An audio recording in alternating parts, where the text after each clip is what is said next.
Olá a todos, espero que estejam bem. Antes de tudo, eu queria dizer que é uma alegria estar apresentando um trabalho mais uma vez no evento da Ampap e agradecer a possibilidade de fazê-lo nesse formato, o único possível nesse momento. Bom, a comunicação que eu trago hoje para vocês intitula-se Do Banco ao Museu, a coleção Banderma e o Modernismo Regionalista no acervo do Museu Pinacoteca do Estado do Rio Grande do Norte. No final da década de 1990, entrava em processo de liquidação o Banco do Estado do Rio Grande do Norte, Banderma. No mesmo período, seu acervo de decoração administrativa, composto por obras de arte, tornava-se objeto de interesse da Fundação José Augusto, órgão administrativo responsável pela gestão cultural no Estado. Isso dada a relevância do conjunto, composto quase em sua integridade por obras de já renomados, na época, artistas potiguares. O que se seguiu foi a doação em comodato à Pinacoteca do Estado, num momento muito significativo, quando parte da mesma passava a ocupar um espaço próprio, o Palácio Potengi, que até aquele momento, até aquela década, abrigava a sede do governo do Estado. E esse conjunto se tornou um dos principais do acervo do Estado. Antes de tudo, o interesse por coleções e suas relações com a história da arte tem em sua base o pressuposto de que os objetos possuem história. E não somente a história do contexto em que foram produzidos, mas, considerando-os como agentes, a história dos seus próprios percursos. E nesse sentido, passamos a ver as obras de arte não como portadoras de um sentido fechado, mas como agentes cujos sentidos vão sendo construídos ao longo de trajetos nas suas relações com espaços expositivos, privados ou públicos, com outros objetos e com a formação de determinados conjuntos. Ao mesmo tempo, e usando uma metáfora da historiadora da arte italiana Cristina de Benedictis, entendemos o colecionismo como espelho e chave, ou seja, as coleções podem ser tomadas como sintomas do seu tempo, espelhos, expressões de determinadas visões de mundo, ao mesmo tempo em que contribuem para a construção, e aí a ideia das chaves, ou de chave, de formas de ver, estar e lidar com o mundo. Antes de tudo, pela valorização de determinadas qualidades estéticas expressas em obras e artistas. É tendo como base esses entendimentos que voltamos a nossa atenção aqui para o conjunto de obras pertencente ao extinto Banderma, que passou do status de decoração administrativa ao de coleção. Pois bem, a despeito de ter sido criado ainda em 1906, foi apenas na década de 1960, com a criação da Superintendência de Desenvolvimento do Nordeste, a SUDENE, que o Banderma se desenvolveu e expandiu suas atividades. Daí em diante, diversas agências foram abertas, não só em todo o estado, mas também em Brasília, São Paulo e Rio de Janeiro, totalizando 47 agências até 1985. Durante o período final de expansão do banco, das atividades do banco, a partir sobretudo da década de 70, destacamos as ações em relação às artes visuais, por meio da abertura de crédito para a compra de trabalhos de artistas e, para o que mais nos interessa, a aquisição de obras de arte de artistas potiguares com o fim de decorar as salas de trabalho das agências. Aqui é importante notar que o desenvolvimento do banco vai se dar num contexto mais amplo de política desenvolvimentista, que estará atrelada à constituição de uma identidade regional entre as décadas de 60 e 80. No mesmo período, compreendido entre as décadas de 60 e 70, no Brasil, assistiu-se ao que foi conhecido como milagre econômico, dentro do qual nos interessa destacar em particular a associação entre uma política desenvolvimentista e um projeto ideia de nação,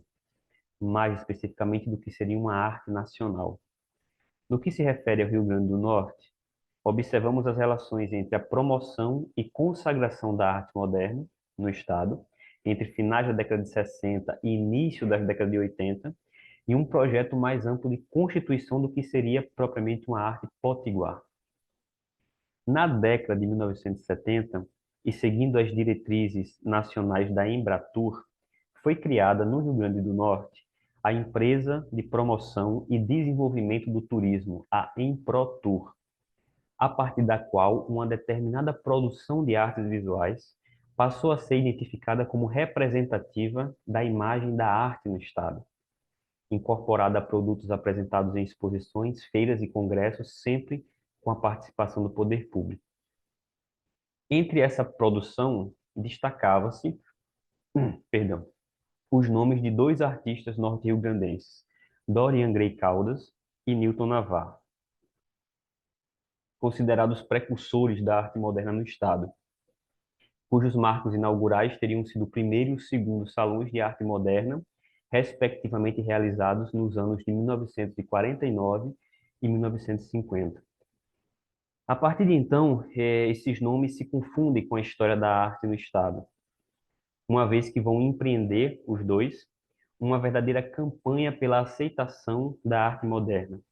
engajando-se, inclusive, além da organização de exposições individuais e coletivas, em projetos de cunho educativo,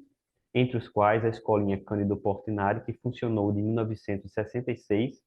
a 1974. É nesse momento que começamos a observar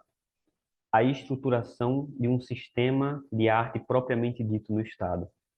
pela articulação da produção, ensino, exposições, galerias, um mercado e, consequentemente, pela formação de coleções públicas e privadas. Voltando nossa atenção especificamente para as ações do Banderri nesse contexto,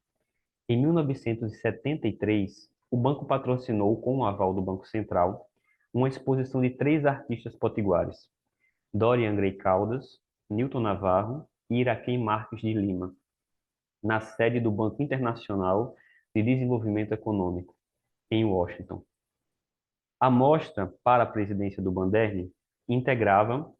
abre aspas, uma política mais ampla de estímulo e difusão da arte potiguar, criando um novo mercado atrelado ao turismo, fecha aspas. Portanto, é possível observarmos como a atuação do banco se articula a um projeto mais amplo de construção de uma identidade potiguar por meio das artes visuais. Na relação de obras pertencentes ao Banderri,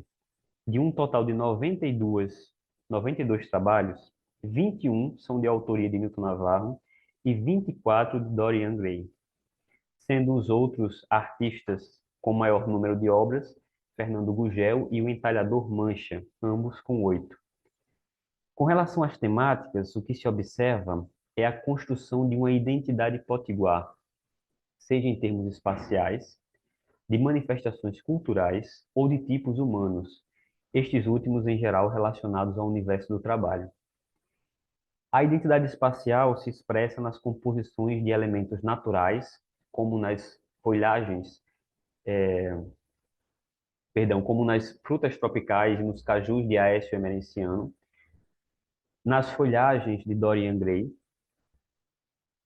assim como nas paisagens naturais e urbanas, nas marinhas e nos casarios do Dorian Gray. E, por fim, no cajueiro, nas dunas de Vatenor de Oliveira. As manifestações culturais aqui vão se expressar basicamente nas representações do Bumba Meu Boi, aqui em trabalhos do Navarro. Por fim, os tipos regionais vão se apresentar nos trabalhadores das Salinas, de Dorian, nos violeiros, nos cantadores de Navarro e no vaqueiro com boiada deste último também, entre outros trabalhos. Percebam que é a partir dessa configuração que podemos construir relações entre as obras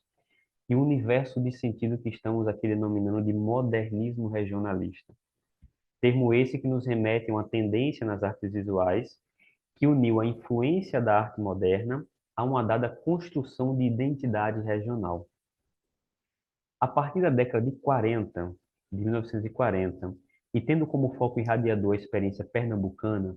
o modernismo inscrevia-se nessa região num universo mais amplo de invenção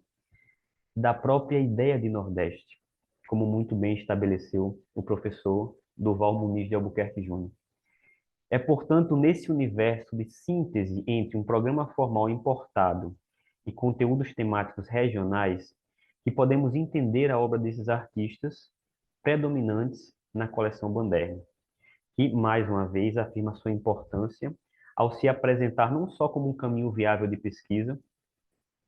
tomado em sua dimensão de espelho, mas também como uma espécie de chave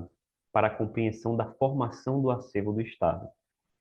o que pode se dar pela presença no mesmo de obras congêneres, por aproximações de datas, pela representatividade de determinados artistas, ou mesmo pela relação com outros trabalhos que podem ser incluídos nesse universo de sentido mais amplo,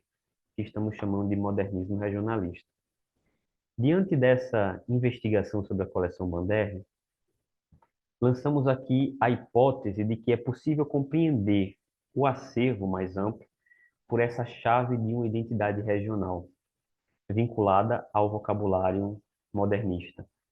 Hipótese que tem fortes implicações para a narrativa da história da arte no Estado, que se estrutura, de certa forma, a partir da experiência moderna, sobretudo quando levamos em conta que foi essa experiência que primeiro constituiu propriamente um sistema da arte. O ponto que nos importa ressaltar é que a predominância aqui de obras que expressam uma determinada concepção do que seria uma arte potiguar acaba por condicionar uma única narrativa, a partir da qual, inclusive, um certo tipo de produção ainda hoje continua sendo promovido e colecionado. Nossa investigação fundamenta-se na crença de que a abertura de espaços para outras possibilidades estéticas e narrativas só pode ser criada na medida em que, a partir da pesquisa, se compreende o legado e o peso da experiência moderna no Estado, o que propomos fazer aqui a partir do estudo da formação de acervos e coleções. Isso, por fim, por acreditar que é só mostrando a opacidade de uma lente que se supõe transparente, através da qual vemos e fazemos o mundo, que podemos construir a possibilidade de outras lentes e talvez de outros mundos.